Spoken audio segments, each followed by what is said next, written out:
Students చెడిపోతుంది చదువు వల్ల తక్కువ, స్టూడెంట్స్ సూసైడ్ చేసుకుంటుంది చదువు వల్ల తక్కువ, లవ్ అఫైర్స్ వల్ల, బైకులు లేవని, స్మార్ట్ ఫోన్ ఎడిక్షన్. డ్రగ్స్ గురించి నేను సరిత మేడం చెప్పిన తర్వాత స్మార్ట్ ఫోన్ ఎడిక్షన్ చెప్తాను. నేను సరిత మేడం చెప్పింది ఏంటంటే, అక్రాస్ టేబుల్ నాకు చెప్పారు, మోహన్ కొంతమంది ఉన్నారు గుంటూరులో చుట్టుపక్కల కూడా ఉన్నాయండి డ్రగ్స్, పేరెంట్స్కి తెలియదు అంతే, తెలిసేపటికప్పటికి మీరు చేయి దాటిపోయేది.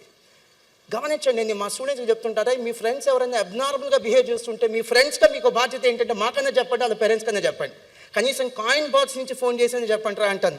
అదే ట్రూ ఫ్రెండ్షిప్. మీ పక్కన ఉన్నవాడు ఏదైనా అబ్నార్మల్గా బిహేవ్ చేస్తున్నాడు, డ్రింక్ చేయటం కానీ, డ్రగ్స్ కానీ, తేడాగా ఐపీఎల్ బెట్టింగ్ కానీ, నిజంగా అండి కాపాడండి.